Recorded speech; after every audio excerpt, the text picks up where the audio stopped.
तो मूवी की शुरुआत होती है एक ऐसे आदमी को दिखाते हुए जिनका नाम है कैप्टन मैवरिक। ये एक एक्सपीरियंस पायलट हैं और इस फील्ड में ये 30 साल का अरसा गुजार चुके हैं। एयरफोर्स में सारे लोग इनको जानते हैं और इनकी तारीफ करते हैं, और ऐसा इसलिए है क्योंकि आज तक इनको जो भी मिशन असाइन हुआ है वो इन्होंने बड़ी बहादुरी से पूरा किया है। अब यहाँ पर हमें ये दिखाया जाता है कि मैवरिक को टॉप गन की तरफ भेजा जाता है ताकि वो एक बहुत बड़ा मिशन कंप्लीट कर सके। सबको इनसे बहुत उम्मीदें होती हैं। अब जैसे ही मैवरिक वहाँ पर पहुंचकर टॉप गन में एंटर होते हैं, वो देखते हैं कि वहाँ पर कुछ भी नहीं बदला। उनके पिक्चर्स वैसे ही वहाँ पर लगी हुई हैं और लोग आज भी उन्हें उसी तरह से जानते हैं। अब जो उनका यहाँ पर कोलीग हुआ करता था वो भी अब एक सुपीरियर पायलट है, तो ये देखकर खुश होते हैं। अब मैवरिक को अभी यहाँ पे खुद भी कुछ नहीं पता था कि ये टॉप मिशन क्या होने वाला है, तो अब वो यहाँ पर टॉप गन के इंचार्ज के पास जाते हैं ये पूछने के लिए कि मिशन कैसा है और मुझे इसमें क्या क्या कुछ करना होगा। तो अब इंचार्ज इन्हें आगे से ये डिटेल में बता देते हैं कि दुश्मन कितनी मैली आंख रखे हुए है और उनकी बेस कुछ ऐसे पहाड़ों में है जहाँ वो छुप कर रह रहे हैं और कोई उन तक नहीं पहुँच सकता सिवाय आर्मी के या कैप्टन मैवरिक के,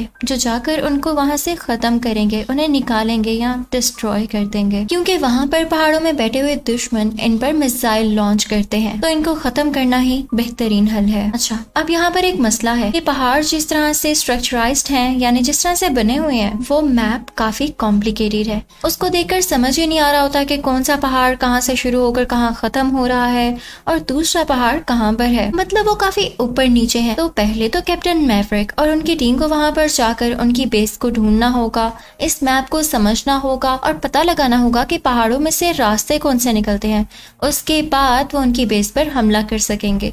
तो ये मिशन और ये काम काफी मुश्किल होने वाला था, तभी तो कैप्टन मैवरिक को चुना गया था। अब ताकि मैवरिक यहाँ पर कंफ्यूज ना हो तो उन्हें ये भी बताया जाता है कि टॉप गन में पहले और कितने पायलट्स आ चुके हैं। अब उनके इन्फॉर्मेशन के बारे में भी इस कैप्टन मैवरिक को बताया जाता है। अब यहाँ पर जब सारी टीम को दिखाया जा रहा होता है तो कैप्टन मैवरिक एक लड़के को पहचान लेता है। वो लड़का होता है मैवरिक के दोस्त का बेटा। मैवरिक के दोस्त की जान चली गई थी क्योंकि वो एक प्लेन को उड़ाते हुए अपने मुल्क की खातिर मारे गए थे। उसके बाद एक रूम में यानी कॉन्फ्रेंस रूम में सारे के सारे पायलट्स को बुलाया जाता है और वहाँ पर कैप्टन मैवरिक को भी बुलाया जाता है क्योंकि वो वहाँ पर नए होते हैं, तो वो सारे पायलट्स को इनका इंट्रोडक्शन देते हैं और उनसे ये भी कहते हैं कि मिलिए इनसे, ये आपके कमांडिंग ऑफिसर हैं, यानी आज से ये आपको जो भी कमांड करेंगे या आपसे कहेंगे आपको उसे पूरा करना होगा। अब यहाँ पर कैप्टन मैवरिक माइक के सामने आकर उन सब पायलट से जो अब उनके स्टूडेंट्स होने वाले हैं, उनसे ट्रेनिंग लेने वाले हैं, उन्हें बताने लगते हैं कि अब हमें काम किस तरह से करना है। लेकिन तभी कैप्टन मैवरिक की नजर पड़ती है उस बुक के ऊपर जो सारे कैप्टन्स ने और पायलट्स ने पकड़ी हुई है। उसमें सारे रूल्स थे, ट्रेनिंग थे कि किस तरह से काम करना है। लेकिन ये देखकर कैप्टन मैवरिक को गुस्सा आ जाता है और वो उनसे कहते हैं कि इस बुक को फेंक दो, और खुद भी वो उस बुक को फेंकते हुए कहते हैं कि आज से जो मैं कहूँगा वही होगा, मैं इन बुक्स को फॉलो नहीं करता। असल चीज वही होती है जो आपका एक्सपीरियंस है और जो आप सीखते हैं। आखिर कब तक आप किताबों का सहारा लेंगे। अब वो टाइम आ जाता है कि सारे मिलके उस फील्ड की तरफ जाएं जहाँ पर इनकी ट्रेनिंग होने वाली है। अब वहाँ पर जाते हुए कैप्टन मैवरिक देखते हैं कि उनके दोस्त का वही बेटा उनके पास से गुजर रहा है, तो उसे रोककर उसे बात करने की कोशिश करते हैं, लेकिन वो आगे से कैप्टन मैवरिक से काफी रूड होकर बात करता है और कहता है कि आप ही मेरे फादर की डेथ के रिस्पॉन्सिबल हैं, मुझे आपसे कोई बात नहीं करनी, आइंदा मुझे डायरेक्टली मत बुलाइएगा। अब कैप्टन मैवरिक यहाँ पर कुछ भी नहीं कह पाते क्योंकि वो लड़का यही समझ रहा होता है कि ये दोनों साथ थे तो मेरे बाप की मौत की जिम्मेदारी भी कैप्टन मैवरिक की ही होगी। अब वहाँ पर मौजूद सारे पायलट्स ये बात नोट कर लेते हैं कि कैप्टन मैवरिक ने जब उस लड़के को बुलाया था तो वो आगे से उनको इग्नोर कर रहा था, तो ऐसी भी क्या बात हो सकती है, क्योंकि उनमें से कोई भी नहीं जानता था कि अंदर से इंटरलिंक्ड है, यानी वो लड़का कैप्टन मैवरिक के दोस्त का बेटा है। अब ये सारे पायलट्स अपने अपने प्लेन्स में उस जगह पर इकट्ठे हो जाते हैं जहाँ पर इनकी ट्रेनिंग होनी है और इस ट्रेनिंग को कहा जाता है dog fight. Now let me explain what dog fight is. ये एक ऐसी ट्रेनिंग है जहाँ पर सारे पायलट्स एक दूसरे के सामने आकर एक दूसरे के प्लेन को नकली का क्रैश करने की कोशिश करते हैं, यानी सिर्फ प्रिटेंड करते हैं कि हमने ये प्लेन क्रैश कर दिया है, लेकिन वहाँ पर सिर्फ उसका निशाना लिया जाता है कि इनका निशाना किस हद तक ठीक है, किस हद तक ये एक प्लेन को ओवरटेक कर सकते हैं, क्योंकि प्लेन के लॉन्च सिस्टम में अभी कोई मिसाइल या कोई ऐसी गोली इंस्टॉल नहीं की गई होती जिससे अगले का प्लेन क्रैश हो, तो ये इजीली यानी बेफिक्र होके एक दूसरे के साथ ये फाइट कर सकते हैं और ये इनकी अपनी ट्रेनिंग के लिए और एमिंग प्रैक्टिस के लिए होता है। अब यहाँ पर कैप्टन मैवरिक यानी इनके कमांडिंग ऑफिसर ऑफिसर और बाकी सारे पायलट्स में ये डिसाइड होता है कि इनमें एक ऐसी फाइट होगी जहाँ पर सारे के सारे पायलट्स एक तरफ और कैप्टन मैवरिक अकेले एक तरफ। अब सारे पायलट्स मिलके कैप्टन मैवरिक पर अटैक करने की कोशिश करेंगे। अगर कैप्टन मैवरिक जीत गए तो बहुत अच्छी बात है, पर उसके बदले में उन बाकी सारे पायलट्स को 200 ईच पुशअप लगानी पड़ेगी, यानी हर बंदे को 200 बार पुशअप्स लगानी होंगी। और अगर बाकी पायलट्स जीत गए तो कमांडर को यानी कैप्टन मैवरिक को वो करना होगा जो सारे पायलट्स डिसाइड करेंगे। तो अब ये फाइट काफी ज्यादा एक्साइटिंग होने वाली थी। अब वो टाइम आ जाता है जब इनके दरमियान ये फाइट शुरू होती है। कैप्टन मैवरिक अपने प्लेन को घुमाते हुए बाकी सारे पायलट्स के प्लेन के सामने लेकर आते हैं और एक एक करके सब पर फेक अटैक करते हुए उनका प्लेन फेक क्रैश कर देते हैं। और उनकी तरफ से यानी किसी भी पायलट की तरफ से कैप्टन मैवरिक का प्लेन क्रैश ही नहीं हो पाता।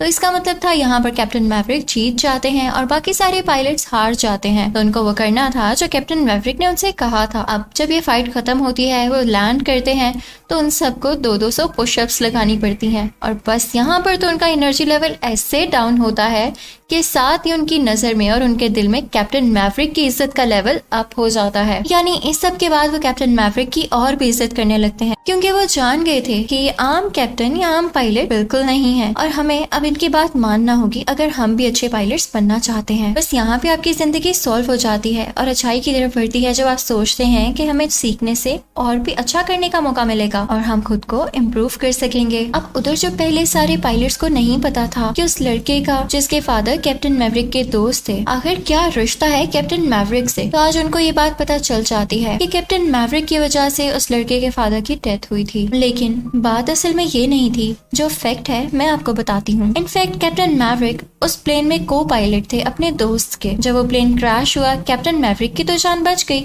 लेकिन उनके उस दोस्त की जान चली गई थी। इसीलिए उस दोस्त का बेटा ये समझने लग गया कि इन्होंने यानी कैप्टन मैवरिक ने अपनी जान तो बचा ली, लेकिन मेरे बाप ने अपनी जान कुर्बान कर दी और इन्होंने मेरे बाबा को बचाने की कोशिश भी नहीं की। पर अब इस बात को साइड पर रखते हैं। कैप्टन मैवरिक ये बाकी पायलट से कहते हैं क्योंकि अब वो वक्त आ चुका है कि वो लोग उस जगह जाएं, उन माउंटेन्स में जाएं जहाँ पर दुश्मन छुपा हुआ है। अब उनको समझाने लगते हैं कि कैसे वहाँ पर जाना है, रास्ते कैसे ढूंढने हैं और अटैक कैसे करना है। पर अभी वहाँ जाने के लिए इनकी ट्रेनिंग अभी इतनी स्ट्रांग नहीं है, तो इन्हें कुछ दिन और ट्रेनिंग करना होगी। तो इसके लिए ये लोग दोबारा से उस फील्ड में जाते हैं और उसी तरह से डॉग फाइटिंग करने लग जाते हैं। और फिर इनकी कॉन्स्टेंटली क्लासेस होती रहती हैं जिसमें कैप्टन मैवरिक इनको नए नए तरीकों से ट्रेन करते रहते हैं। अब एक दिन क्लास में बैठे हुए काफी बुरी चीज होती है, क्योंकि अब बाकी सारे पायलट्स को यानी क्लासमेट्स को पता चल चुका था कि वो लड़का यानी कैप्टन मैवरिक के दोस्त का बेटा क्या सोचता है और क्या कहता है। तो वो सारे उसको तंग करने लग जाते हैं कि हाँ तुम्हारे बाप की तो डेथ कैप्टन मैवरिक की वजह से हुई है, लेकिन कैप्टन मैवरिक तो इतने अच्छे हैं। और उसको काफी अजीब बातें करने लग जाते हैं, जिसकी वजह से उस लड़के की बाकी पायलट्स के साथ और उस पायलट के साथ जिसने ऐसा कहा होता है बहस होने लगती है। अब मैवरिक वहाँ आकर काफी गुस्सा होते हैं और उनसे कहते हैं कि क्या तुम लोग हर टाइम लड़ते रहते हो? क्या तुम लोग एक स्ट्रॉन्ग टीम बन सकते हो जब हर टाइम एक दूसरे से लड़ते रहोगे? एक टीम बनने के लिए यूनिटी चाहिए होती है, जो कि तुम लोगों में नहीं है, और मुझे नहीं लगता कि तुम लोग इस मिशन के लिए मेरे साथ काम करने के लिए सूटेबल हो। अब मैवरिक इन सबको लेके काफी परेशान होते हैं, तो अपने पुराने कोलीग के पास जाते हैं जो अब टॉप गन के सुपीरियर इंचार्ज हैं, सुपीरियर पायलट हैं। उनका नाम आइसमैन होता है। अब मैवरिक वहाँ पर जाकर उनसे बात करने लग जाते हैं कि मेरी टीम की आपस में बनती नहीं है, और जब तक इनकी आपस में बनेगी नहीं, ये एक साथ मिलकर कैसे उस मिशन पर जा सकेंगे। मुझे तो डर है कि दुश्मन को तबाह करते करते कहीं मेरी अपनी टीम न तबाह हो जाए।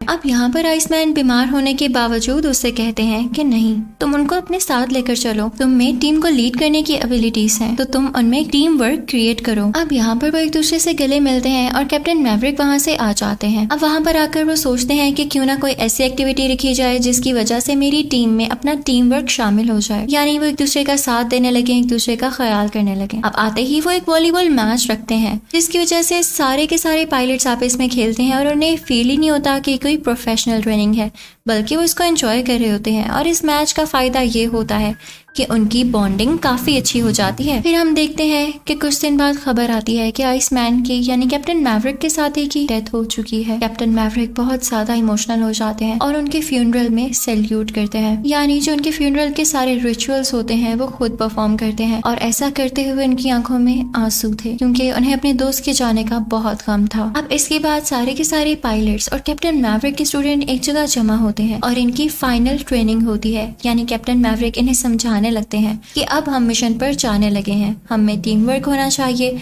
और हमें ये मिशन जीत कर ही वापस आना है। अब वो सारे एक एक करके उस जगह पर जाते हैं, उनको लीड कर रहे होते हैं कैप्टन मैवरिक और बाकी सारे पायलट्स उनके पीछे आ रहे होते हैं और फाइनली उन पहाड़ों तक पहुंच जाते हैं जहाँ पर दुश्मनों की बेस है। अब उन पहाड़ों पर काफी बर्फ होती है, उन्हें उनकी बेस ढूंढने में मुश्किल तो हो रही होती है, लेकिन वो साथ अपने मिसाइल्स और काफी चीजें ऐसे लेकर गए होते हैं जिनसे वो अपना डिफेंस कर सकें और उस बेस को निकाल सकें कि वो कहाँ पर है। अब वहाँ पर मिसाइल लॉन्च करने लग जाते हैं, लेकिन तभी दुश्मन की तरफ से हमला होता है और वो कैप्टन मैवरिक के प्लेन पर आकर लगता है। ये प्लेन क्रैश दुश्मनों के एयरक्राफ्ट में से निकलने वाले मिसाइल से हुआ था। लकीली कैप्टन मैवरिक उसमें से निकलकर दूर जाकर गिरते हैं, जिसकी वजह से उनकी जान फिर से बच जाती है। अब जैसे उनकी आंखें खुलती हैं तो उनके सामने दुश्मनों का एक पूरा हेलीकॉप्टर होता है जिसमें उनमें से दुश्मन आते हैं। अब जैसे ही वो कैप्टन मैवरिक के ऊपर गोली चलाने वाले होते हैं तभी वहाँ पर एक बहुत अच्छी चीज हो जाती है जो हम एक्सपेक्ट भी नहीं कर सकते थे। कैप्टन मैवरिक के दोस्त का वो बेटा जो हमेशा से कैप्टन मैवरिक से नफरत करता आया है, वो यहाँ पर अपने प्लेन में आता है और दुश्मनों को फायर करते हुए तबाह कर देता है और साथ ही साथ उस एयरक्राफ्ट को भी तबाह कर देते हैं। उसमें से काफी ऊंची ऊंची आग निकलने लग जाती है। अब इसके बाद कैप्टन मैवरिक के दोस्त का वही बेटा, यानी यही पायलट जिसने कैप्टन मैवरिक की यहाँ पे अब जान बचाई है, ये अपना प्लेन थोड़ा ऊपर लेकर जाते हैं ताकि दुश्मन पर दोबारा से हमला कर सके। अब तभी दुश्मन का प्लेन आकर उसी लड़के के प्लेन को क्रैश करने वाला होता है, पर उससे पहले ही वो पायलट पैराशूट को यूज करते हुए अपने प्लेन से बाहर आ जाता है। कैप्टन मैवरिक फौरन से भागकर जाते हैं और उस पायलट को देखते हैं कि क्या वो ठीक है और लकीली वो यहाँ पर ठीक होता है। अब उससे कहते हैं कि आओ साथ मिलकर चलते हैं। अब यहाँ दोनों की थोड़ी अंडरस्टैंडिंग होने लगी है और टीम वर्क भी आने लगा है। वो दोनों साथ मिलकर जाते हैं अपनी एक एयर बेस में जहाँ पर से वो एक और प्लेन लेते हैं और अब दोनों उसमें एक साथ बैठ जाते हैं। अब यहाँ पर कैप्टन मैवरिक मेन पायलट हैं और उनका को पायलट वही पायलट है, यानी उनके दोस्त का बेटा। और यहाँ पर हमें उस सीन के भी फ्लैशबैक्स आते हैं जब कैप्टन मैवरिक अपने दोस्त यानी अपने को पायलट के साथ बैठे हुए थे और आज उनके बेटे के साथ बैठे हुए हैं। अब इनकी टीम वर्क का अच्छा करना ये होता है कि ये लोग वहां पर जाकर यानी दुश्मन की बेस के ऊपर जाके मिसाइल्स लॉन्च करते हैं और एक एक करके उनकी सारी की सारी बेसेस, उनके एयरक्राफ्ट और उनको तबाह बर्बाद करने लग जाते हैं। अब जब वहां पे दुश्मन का नामो निशान भी नहीं रहता, ना उनके वेपन्स रहते हैं, ना उनके मिसाइल्स रहते हैं, ना ही एयरक्राफ्ट, यानी उनका वहां से सफाया हो चुका था। तो ये मिशन अब हो चुका था कंप्लीट और इसके लिए वो सारे पायलट्स और कैप्टन मैवरिक बेहद खुश थे। और जब वो वापस आते हैं यानी टॉप गन में एंटर होते हैं तो उनका बहुत वार्म वेलकम किया जाता है, उनकी सारी बहुत तारीफें करते हैं और क्लैप करने लग जाते हैं क्योंकि उन्होंने इतना बड़ा मिशन काफी ईमानदारी के साथ और टीम वर्क के साथ जीत लिया था। सब पायलट्स को हम आपस में गले मिलता हुआ देखकर इस बात का अंदाजा लगा सकते हैं कि कैप्टन मैवरिक ने उन्हें किस तरह से अच्छी तरह ट्रेन किया, उनको बहुत अच्छे तरीके से लीड किया और कैसे उनमें प्यार बढ़ाया। और यही वजह थी, यूनिटी ही थी जिसने उनको जिता दिया। और इसी तरह से सारे पायलट्स की स्माइल के साथ और सारे लोगों की खुशी के साथ ये मूवी यहीं पर एंड हो जाती है। Thanks for watching.